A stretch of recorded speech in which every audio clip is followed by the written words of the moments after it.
Hello दोस्तों, मैं आशीष फिर से एक नए वीडियो में आ गया हूँ जिसका नाम है पैनक्रियाज। तो आइए हम आज इस वीडियो में जानेंगे पैनक्रियाज के ब्लड सप्लाई और फंक्शंस के बारे में। पिछले वीडियो में हमने जाना था पैनक्रियाज का एनाटॉमी। अगर आप हमारे पिछले वीडियो नहीं देखे हैं तो आप प्लीज़ जाइए और इस वीडियो को देखें और फिर से इस वीडियो में आए तभी आपको समझ में आएगा। ठीक है, तो आइए हम क्लास को स्टार्ट करते हैं और जानते हैं पैनक्रियाज के ब्लड सप्लाई के बारे में। तो हम जानते हैं कि कोई भी ब्लड सप्लाई के लिए हमें आर्टरी वेन की ज़रूरत पड़ती है। तो आइए हम आर्टेरियल सप्लाई के बारे में जानते हैं। हमारा आर्टेरियल सप्लाई क्या होता है? The pancreas is supplied with blood by branch of celiac trunk. हमारा जो आर्टेरियल सप्लाई होता है पैनक्रियाज का, वो सिलियक ट्रंक के द्वारा होता है। किसके द्वारा? Coeliac trunk. ये ब्रांच किसका है? ये एक ब्रांच है एब्डोमिनल एरोटा का। ठीक है, एब्डोमिनल एरोटा का ब्रांच है। और हमारा क्या है? Superior mesenteric artery. Superior mesenteric artery. ठीक है, आप देखिए पॉइंट नोट करिएगा। Coeliac trunk, superior mesenteric artery, pancreatic artery, superior pancreatic duodenal artery जो कि हेड को ब्लड सप्लाई करता है, हेड वाले पार्ट्स को, और स्प्लेनिक आर्टरी जो बॉडी और टेल को ब्लड सप्लाई करता है। क्या क्या मैंने बताया? Coeliac trunk, superior mesenteric artery, pancreatic artery और सुपीरियर पैनक्रियाटिक ड्यूडेनल आर्टरी जो कि हेड को करता है, और स्प्लेनिक आर्टरी जो कि बॉडी और टेल को करता है। समझ में आया? Arterial supply. फिर हम जानेंगे वेनस सप्लाई के बारे में। वेन कहाँ ड्रेन करता है? तो जो head drain to superior mesenteric vein, देखो सुपीरियर मेजेंट्रिक आर्टरी तो सुपीरियर मेजेंट्रिक वेन भी है ना। Superior mesenteric vein and portal vein. जो हेड वाला ड्रेन करता है वो सुपीरियर मेजेंट्रिक वेन और पोर्टल वेन, और बॉडी और टेल कहाँ ड्रेन करता है? तो स्प्लेनिक वेन में, है ना। ठीक है तो हमारा वेनस सप्लाई हो गया। देखिए, अब हम जानेंगे इसके फंक्शंस के बारे में, है ना। इसके फंक्शंस के बारे में जानेंगे, जिससे मैं एक थोड़ा सा एक फोटो दिखा दूं आप लोगों को। हम्म, ये ये आपको दिख रहा होगा इसमें, है ना।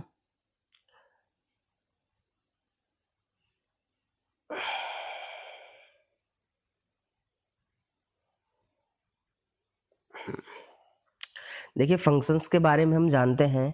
तो सबसे पहले अगर हम पैनक्रियाज को अगर हम डीप देखेंगे तो इस पार्ट्स में अगर देखेंगे तो हमारा जो ब्लू कलर का दिख रहा है ये जो ब्लू वाला एरिया है ना, ये आपका एंडोक्राइन एरिया है। और ये जो येलो वाला एरिया दिख रहा है ये आपका एक्सोक्राइन एरिया है ना।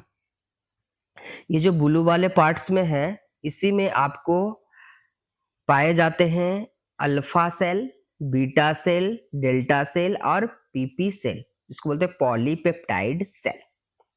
अब जाने हम कि ये जो हमारा पैनक्रियाज होता है इसमें बहुत सारे सेल पाए जाते हैं, है ना, जिसको हम बोलते हैं आइसोलेट्स ऑफ लैंगर-हैंस। क्या बोलते हैं? Ice islets of Langerhans. क्या बोलते हैं हम? Islets of Langerhans. क्या पाया जाता है? तो बहुत सारा सेल्स पाए जाते हैं। किसमें? तो पैनक्रियाज में। समझ में आई बात? नहीं। देखिए, फिर से मैं बताता हूँ। हमारा जो पैनक्रियाज होता है उसमें बहुत सारे सेल्स पाए जाते हैं। उस सारे कॉम्बिनेशन को हम क्या बोलते हैं? Islets of Langerhans. ठीक है, अब वो सेल्स पाया कौन कौन सा जाता है ना। तो जिस वो सेल होते हैं हमारा alpha cell, beta cell, delta cell और पीपी सेल या पीएफ सेल भी बोलते हैं। ठीक है, तो ये तो हम जान गए कि हमारे पैनक्रियाज के अंदर सेल्स पाए जाते हैं। ये जो हमारा पैनक्रियाज है, ये आपको पता है कि ये ड्यूअल फंक्शंस है। ड्यूअल फंक्शंस मीन्स ये दोनों कार्य करता है। हमारा एंडोक्राइन भी कार्य करता है और हमारा एक्सोक्राइन भी कार्य करता है। अब वो कैसे? कि मैंने बताया था आप लोगों को कि ये हमारा जो पैनक्रियाज है ये हमारा एक मिक्स्ड ग्लैंड है। मिक्स्ड ग्लैंड कहने का मतलब ये हार्मोन्स भी सिक्रेट करता है और एंजाइम भी सिक्रेट करता है। ठीक है, तो हम जानेंगे कि हमारा हार्मोन्स कौन सा है और एंजाइम कौन सा है। मेनली इसका जो 99% भाग होता है वो एक्सोक्राइन्स का होता है। ठीक है, तो आइए जानते हैं। आपको पता चल गया ये सारे चीज, है ना? पता चल गया सारी चीज। अब आइए थोड़ा सा जानते हैं फंक्शंस। मैंने अभी बताया आपको कि the pancreas why dual role. Dual roles का मतलब कि दो रोल है, डबल रोल है। जैसे फिल्मों में हीरो का रहता है ना डबल रोल, वैसे ही इसका भी है double role. Double role means endocrine और exocrine function. Endocrine hormone secretion और एक्सोक्राइन एंजाइम सिक्रेशन। और क्या करता है? Digestion and blood sugar regulation. हाँ, जब एंजाइम निकलेंगे तो ऑब्वियसली डाइजेशन में, जब हम डाइजेस्टिव सिस्टम पढ़ेंगे तो उसमें डिटेल से पढ़ेंगे हम, है ना?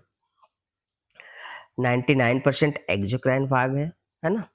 ये अब देखिए, सबसे पहले हम जानेंगे इसके एक्सोक्राइन फंक्शंस।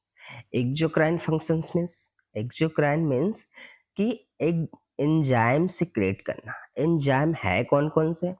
तो इनका जो एंजाइम है वो है लाइपेज, एमाइलेज और प्रोटेज।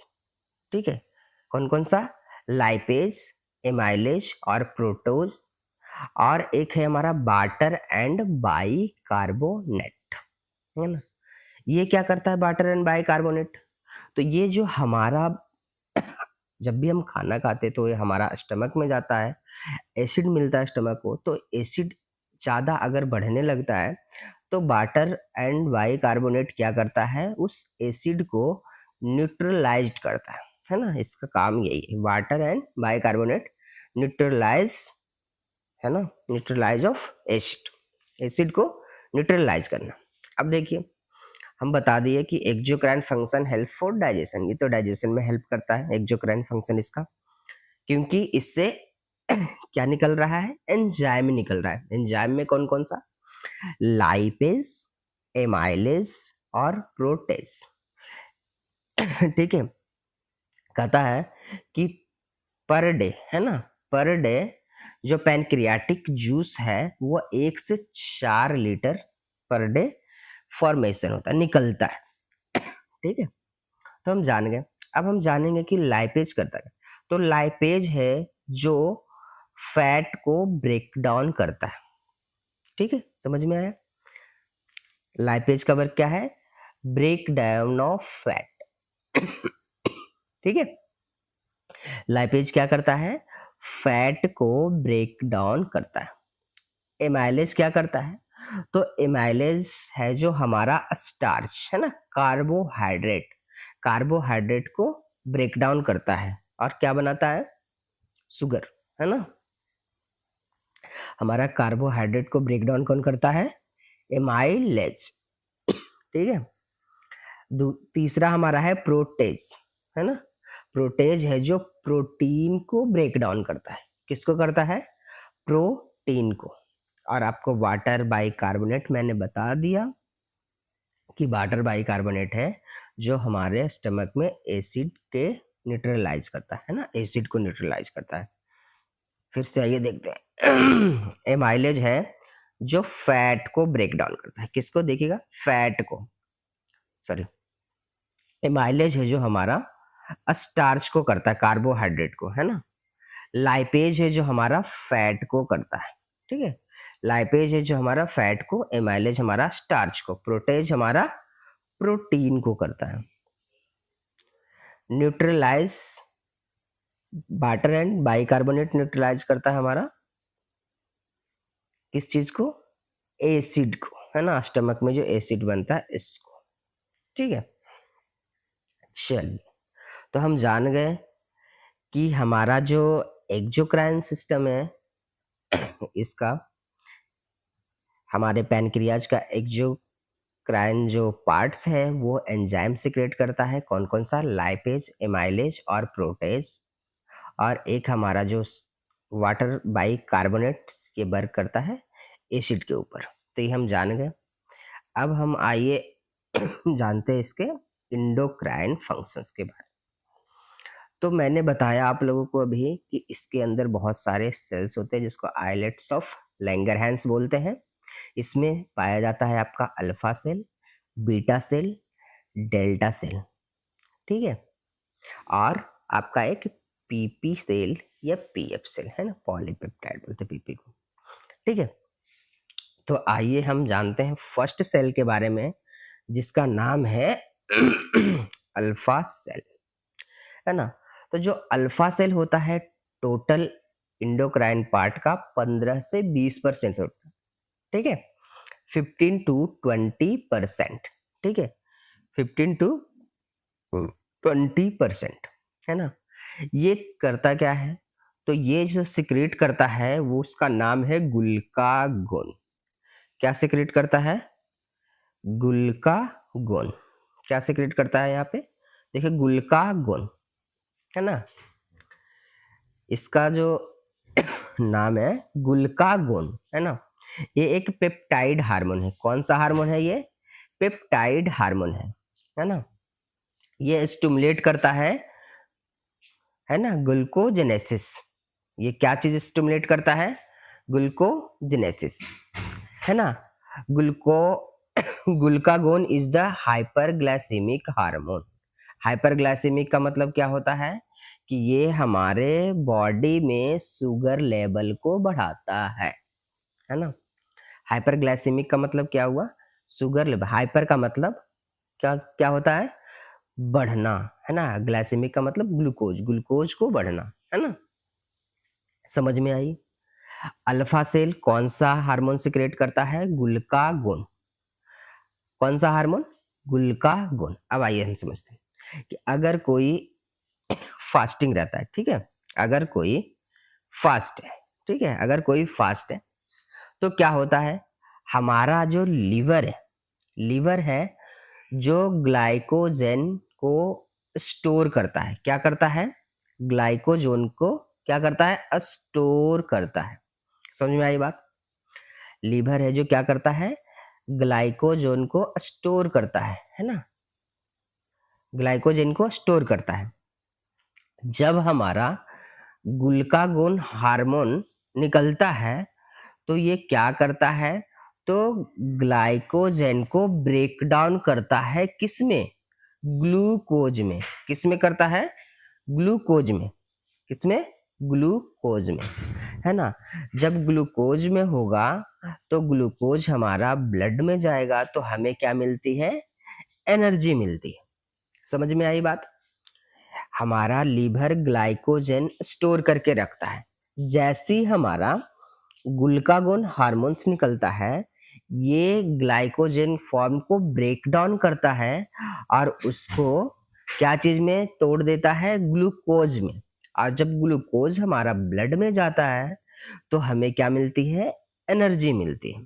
तो समझ में आया कि ग्लूकागोन का क्या काम है, ठीक है, समझ में आ गई। अब हम जानते हैं जब हमारा एनर्जी मिलेगी, जब ग्लूकोज बढ़ेगा तो ऑब्वियसली ये जो होगा हाइपरग्लाइसेमिक हार्मोन होगा, ठीक है। अगर बढ़ता गया एनर्जी तो ये क्या हो जाएगा? हाइपरग्लाइसेमिक हो जाएगा। इसीलिए हम इसको हाइपरग्लाइसेमिक हार्मोन्स भी बोलते हैं। Glucagon is a hyperglycaemic hormone, है ना। समझ में आई बात? अब हम जानेंगे बीटा सेल के बारे में। कौन सा सेल के बारे में? बीटा सेल के बारे में। देखिए जो बीटा सेल हमारा होता है वो 65 से 80% होता है हमारा एंडोक्राइन का, बीटा सेल का। It's release the insulin. जी हाँ, सबसे इंपॉर्टेंट हार्मोन है इंसुलिन। इंसुलिन बहुत बहुत वेरी वेरी इंपॉर्टेंट क्वेश्चन है ये, बहुत बार एग्जाम में आया है ना। कि इंसुलिन हार्मोन हार्मोन हो जो कहाँ से निकलता है? तो जो हमारा इंसुलिन हार्मोन है वो हमारा बीटा सेल से निकलता है। ये स्टिमुलेट करता है ग्लाइकोजेनेसिस प्रोसेस को। It is hypoglycaemic hormone. हाँ, ये जो है हमारा बॉडी में ग्लूकोज लेवल को कम करता है जी। Insulin and glucagon maintain haemostasis. जो हमारा होम्योस्टेसिस होता है ना, इंसुलिन एंड ग्लूकागोन ये मेंटेन करता है, दोनों हार्मोन इंसुलिन भी और ग्लूकागोन भी, है ना। ये हमारा शरीर में जो होम्योस्टेसिस प्रोसेस है उसको मेंटेन करता है। अब जानिए इंसुलिन के बारे में क्या होता है कि अगर हम खाना खाते हैं, अगर हम खाना खाते हैं तो क्या होता है, अगर हम ज़्यादा खाना खा लिए तो क्या होगा, हमारे बॉडी में ग्लूकोज का लेवल है जो बढ़ जाएगा। क्या होगा, बढ़ जाएगा। ठीक है, जब हम खाना खाते हैं तो हमारे बॉडी में क्या होता है, ग्लूकोज का लेवल है जो बढ़ जाता है ना। जब बढ़ जाएगा तो हमारा जो बीटा सेल है वो रिलीज करेगा हार्मोन्स, हमारा इंसुलिन। क्या हार्मोन रिलीज करेगा, इंसुलिन। जब इंसुलिन हार्मोन रिलीज करेगा तो फिर क्या होगा, हमारा हमारा जो लीवर है वो स्टोर करेगा ग्लूकोज को लीवर। ठीक है, तो हमारा जो बीटा सेल है वो निकलता, बीटा सेल से तो निकलता है हमारा इंसुलिन, लेकिन ये वर्क करता है लीवर पे। किस पे करता है, लीवर। क्योंकि लीवर ही जो हमारा है वो ग्लूकोज को स्टोर करके रखता है। ठीक है, समझ में आई बात। ये क्या करेगा लीवर, जो हमारा ग्लूकोज का लेवल बढ़ा हुआ है वो सीधे सब कुछ समेटेगा और अपने पास जा। कहता है ना कि जब कोई चीज समझ में नहीं आता है किसी को, कोई बड़े आदमी होते हैं, कहता तुम्हें नहीं समझ, लाओ मेरे को दे दो। तो वैसे ही ये करता है, ये सारे ग्लूकोज को इकट्ठा करेगा, कहेगा लाओ मैं पेटी में अपना बंद कर लेता हूँ। ठीक है, समझ में आई बात। देखिए कुछ नहीं है, सिंपल सी बात है। जब हम खाना खा लिए, ज्यादा खाना खाए, तो हमारे बॉडी में क्या होगा, ग्लूकोज बढ़ने लगेगा। जैसे ग्लूकोज बढ़ने लगेगा हमारा बीटा सेल एक्टिव होगा, और बीटा सेल कौन सा हार्मोन सिक्रेट करेगा, इंसुलिन। जैसे इंसुलिन सिक्रेट होगा तो हमारा जो ग्लूकोज है वो लीवर वर्क करेगा और ग्लूकोज को अपने पास स्टोर कर लेगा। सिंपल सी बात है। तो जब लीवर स्टोर कर लेगा तो ऑब्वियसली शुगर का लेवल बढ़े, कम हो जाएगा। तो इसीलिए इंसुलिन को बोलते हैं हाइपोग्लाइसेमिक हार्मोन्स। ठीक है, अब जानते हैं कि जो ये इंसुलिन क्या करता है, शुगर के लेवल को घटाता है। अगर कोई डायबिटिक पेशेंट है तो उसको पता है इंसुलिन का सुई लगाया जाता है ना। तो हम जान गए अल्फा सेल और बीटा सेल के बारे में। आइए अब हम जानते हैं डेल्टा सेल के बारे में। डेल्टा सेल क्या करता है, तो डेल्टा सेल से जो हमारा हार्मोन्स है वो निकलता है सोमैटोस्टेटिन। कौन सा हार्मोन, सोमैटोस्टेटिन। ठीक है, सोमैटोस्टेटिन क्या करता है, तो सोमैटोस्टेटिन जो हार्मोन है वो separate the release of other hormone. जो सारे हार्मोन्स निकल रहे हैं उसको बोलता है ये तुम बहुत ज्यादा निकल रहे हो, इसको कम करो, है ना। ये सप्रेस करता है, जो भी अदर हार्मोन्स निकलते हैं पैनक्रियाज से उसको सप्रेशन में काम करता है हमारा क्या है सोमैटोस्टेटिन। ठीक है, फिर एक लास्ट हमारा है पीपी, है ना, या पीएफ सेल, पीपी या पीएफ सेल। तो ये जो पीपी और पीएफ सेल है ये रेगुलेट करता है दोनों सिस्टम को हमारा। दोनों सिस्टम मीन्स इसका एंडोक्राइन सिस्टम और इसका एक्सोक्राइन सिस्टम को भी, है ना, कि हार्मोन्स के सिक्रेशन को भी और एंजाइम के सिक्रेशन को भी क्या करता है, ये रेगुलेट करता है। कौन सा सेल, पीपी सेल, है ना। समझ में आ गई बात। देखिए अब मैं थोड़ा सा और बता देता हूं इसके बारे में। अगर अगर पैनक्रियाज का साइज बढ़ जाता है ना, तो इसको हम बोलते हैं पैनक्रिएटाइटिस। किसी में टाइटिस वर्ड लगा होता है उसका मतलब होता है इन्फ्लामेशन। ठीक है, तो अगर पैनक्रियाज का साइज बढ़ जाएगा तो उसको हम बोलेंगे पैनक्रिएटाइटिस, है ना। क्या क्या हो सकता है इसमें? तो हमारा इसमें हो सकता है लीवर कैंसर हो सकता है, ठीक है। तो इस कंडीशन में अगर पैनक्रियाज को रिमूव करने की बात आई तो हम उसको बोलते हैं पैनक्रिएटेटोटॉमी।